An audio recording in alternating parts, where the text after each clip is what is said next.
যে আমরা খুব দ্রুত এরকম একটি টেকসই এবং গতিশীল, দায়িত্বশীল, সর্বোচ্চ স্বাধীনতা ভোগকারী গণমাধ্যম প্রতিষ্ঠা করতে দৃঢ় প্রতিজ্ঞ।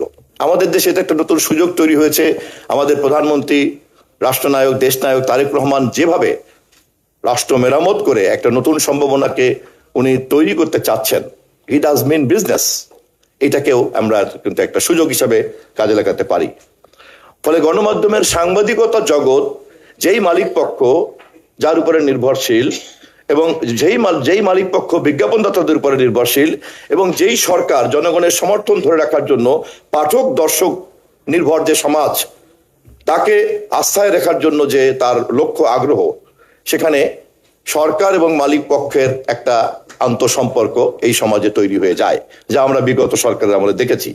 সরকার এবং মালিক পক্ষে এক হওয়ার কারণে তারপরে কিন্তু পুরো ব্যাপারটার একটা নিয়ন্ত্রণ চলে যায়, সে কিন্তু সেখানে গিয়েছেও সেখানে। এবং বড় বড় গণমাধ্যম, বরঞ্চ নেপথ্যে দেখা গিয়েছে গণমাধ্যম জানা তার চেয়ে অনেক বেশি বড় বড় মিডিয়া হাউসের মিডিয়া জানি। রুপার্ট মার্ডক কিন্তু এই মুহূর্তে নিশ্চয়ই পৃথিবীর এই মুহূর্তে যারা $1 ট্রিলিয়ন টাচ করেছেন অথবা $1 বিলিয়ন ক্রস করেছেন, সেই ধরনের কিন্তু বিজনেস হাউসকে রিপ্রেজেন্ট করে উনি কিন্তু মিডিয়া জগতের মধ্যেই আছেন। ফলে এই সমস্যাগুলিকে যদি আমরা খুব ভালোভাবে বুঝি, তাহলে আমি মনে করি যে সমস্যার সমাধান করা খুব যে কঠিন তা না।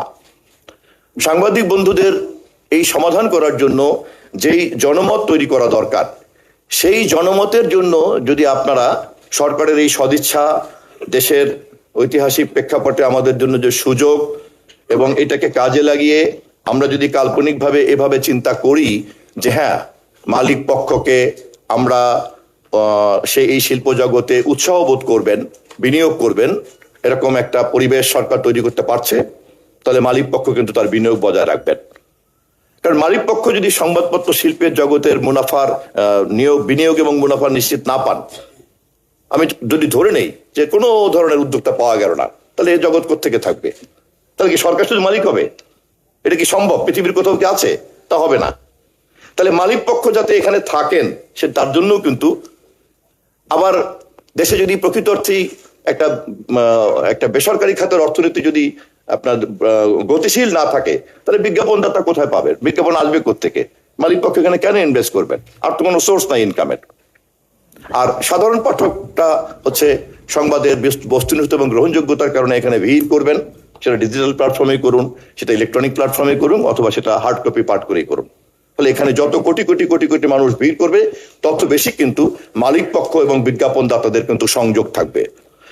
এই পুরো ব্যবস্থাটাকে আমরা যদি একটা রেগুলেশনের মধ্যে আনতে পারি, নট কন্ট্রোল, সেই রেগুলেশনের মধ্যে আনতে পারি, এবং প্রত্যেকের যার যার ন্যায্য পাওনা, মালিকের ন্যায্য পাওনা, মালিকের ন্যায্য ব্যবসায়িক পরিবেশ, মালিকের ন্যায্য মুনাফা নিশ্চিত করা, এবং বিজ্ঞাপনদাতাদের বেসরকারি উৎপাদন অর্থনীতি বান্ধব যে রাজনীতি, সমাজ পরিবেশটাকে নিশ্চিত করা, এবং তখন কিন্তু স্বয়ংক্রিয়ভাবেই এই জগতের সাংবাদিকরা একটা ওয়েজ বোর্ডের মধ্যে আসবেন, সেখানে তারা মর্যাদাবান বেতন পাবেন, তার পরিবেশের নিশ্চয়তা পাবেন। মালিক পক্ষে এই চুক্তিতেই কেবলমাত্র তখন শিল্পের সমস্ত ধরনের লাইসেন্সগুলি তিনি পাবেন অথবা তিনি ধরে রাখতে পারবেন। বিজ্ঞাপনদাতারাও যার যার মতো করে যখন কাঠামোতে থাকবেন, এবং তার ইনকাম অনুযায়ী যখন তিনি আরো বেশি বেশি করে পণ্য উৎপাদন করতে পারবেন, তখন সেখানে বিজ্ঞাপনের প্রবাহ বাড়বে। তখন সরকার এই সকলের ন্যায্য স্বার্থকে নিশ্চিত করার মধ্য দিয়ে সাংবাদিকতার পেশার নিরাপত্তা এবং মর্যাদাকে বৃদ্ধি করার জন্য এই মহলগুলিকে তখন অ্যামিকেবলি, নট প্রেশার, অ্যামিকেবলি কিন্তু তখন একটা সেটেলমেন্টে আসতে পারবেন। এই ক্ষেত্রে আমি ব্যক্তিগত একটা মত বলে রাখি যে প্রথমেই আমি চেষ্টা করছি, এবং সরকারের অনেকেই ব্যাপারে একমত, যে সাংবাদিকতা পেশা এবং সংবাদপত্র শিল্প জগৎকে একটা ভিন্নভাবে বিবেচনা করা যায় কিনা। কেননা অন্য কোনো পণ্য উৎপাদনের মতো মুনাফার প্রবৃদ্ধিটা কিন্তু এখানে চটকরে এরকম না। তাহলে মুনাফা না থাকলে উদ্যোক্তা থাকবে না, তাহলে কি এই জগৎ থাকবে না?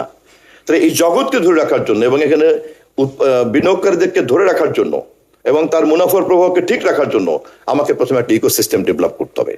এটা যদি আমরা করতে পারি, আমি মনে করি যে তখন ওই মালিকও কিন্তু তার মুনাফা নিশ্চিত হওয়ার কারণে আপনার সাংবাদিকদের স্বাধীনতা দেওয়া, মর্যাদা দেয়া, ওয়েজ বোর্ড দেয়া, তাকে নানান রকম ইনসেন্টিভ দেয়া, এর বাইরে আপনারা আবার সমাজে সেরকম সম্মান মর্যাদা তো আছেই, কারণ এটা এমন একটা পেশা যা সরকার, মালিক, অর্থনীতি, সমাজ, রাষ্ট্র সকলের জন্যই কিন্তু এটা খুব জরুরিভাবে দরকার হয়ে পড়বে।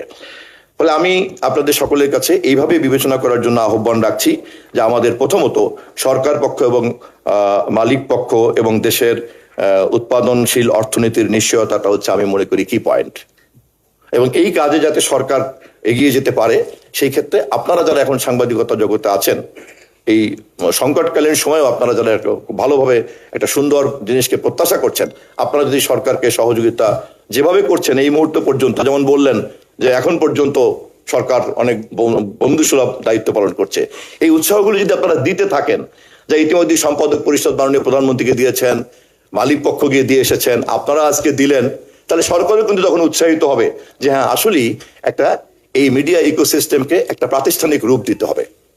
এবং আমরা যখন এটাকে নিশ্চিত করতে পারবো, এর স্বয়ংক্রিয় ফলাফলটা কিন্তু পাবেন আপনারা সাংবাদিকরা, কারণ আপনারা এখানে কেউ বিত্তবান হতে আসেন নাই, আপনারা একটা মহান পেশায় কমিটমেন্ট নিয়ে আসছেন। ফলে আপনাদের এই পেশাকে, আপনাদের মর্যাদাকে, আপনাদের মেধাকে, আপনাদের দক্ষতাকে, যোগ্যতাকে নিশ্চিত করেই আপনাদের অর্থনৈতিক জীবনের সঙ্গে সঙ্গতিপরায়ণ বেতন কাঠামো নিশ্চিত করার দায়িত্ব মূলত সরকারের। সরকার সেই দায়িত্ব পালন করতে চায়, কিন্তু সরকার এই দায়িত্ব পালন করতে চাইলেই সরকার তো আর তহবিল থেকে টাকা দেবে না, জনগণের ট্যাক্সের টাকা দেবে না। তাহলে কিন্তু এই স্টেক হোল্ডারদের সকলের জন্য একটা সম্মানজনক সমাধানের কাঠামো তৈরি করতে হবে। আমার এই কল্পিত এই ব্যবস্থাটা মনে করেন যে নাই, তাহলে কি দাঁড়াবে? আমরা সবাই দেখতে পাচ্ছি কি দাঁড়াবে। যখনই এটা থাকে না, তখনই কিন্তু ন্যাচারালি মালিক পক্ষ গণমাধ্যমকে তার অন্যান্য সমস্ত বৈধ বা অবৈধ ব্যবসার বার্গেনিং এর হাতিয়ার হিসেবে ব্যবহার করতে চাইবেন, কেউ কেউ করতেই পারেন, কারণ কোনো তো রেগুলেশন নাই। তার ট্যাক্স ফাঁকি দেওয়ার কাজেও কিন্তু তখন মিডিয়া লাগে, এবং তার অন্যান্য সমস্ত অবৈধতা গোপন রাখার জন্য কিন্তু তখন মিডিয়া লাগে। সরকারকে ভয় দেখানো, আবার সরকারেরও যদি জনগণের গ্রহণযোগ্যতা না থাকে, ভোট ছাড়া থাকতে হয়, তাহলে তাকেও আবার এই ধরনের অসৎ মালিকদের সঙ্গে আতাত করতে হবে। এবং এভাবেই কিন্তু একটা সিন্ডিকেট তৈরি হয়ে যাচ্ছে গণমাধ্যমের ক্ষেত্রে। ফলে আপনারা যারা সাংবাদিক, সংবাদপত্র জগতের সবচেয়ে বড় অংশীদার, কিন্তু আপনারা কিন্তু এই জগৎ টিকিয়ে রাখার উৎসের দায়িত্বে আপনারা নাই। এই কথাটা শুনতে একটু খারাপ শোনাতে পারে, বাস্তবে এখানে কিন্তু সরকার, মালিক পক্ষ আর বিজ্ঞাপন দাতা। ফলে এই জায়গাটাতে যদি আমরা স্ট্রাকচার ঠিক করে ফেলতে পারি, তখন এর সবচেয়ে চূড়ান্ত ফলাফলটা পাবেন। আপনারা যেটা আকাঙ্ক্ষা করেন সেটাই কিন্তু আপনারা পাবেন। আমি আপনাদেরকে শুধু এইটুকু বলতে চাই যে এই মুহূর্ত পর্যন্ত আমি সরকারের পক্ষ থেকে, মাননীয় প্রধানমন্ত্রীর পক্ষ থেকে আস্থা নিয়ে বলতে চাই যে আমরা খুব দ্রুত এরকম একটি টেকসই এবং গতিশীল, দায়িত্বশীল, সর্বোচ্চ স্বাধীনতা ভোগকারী গণমাধ্যম প্রতিষ্ঠা করতে দৃঢ় প্রতিজ্ঞ।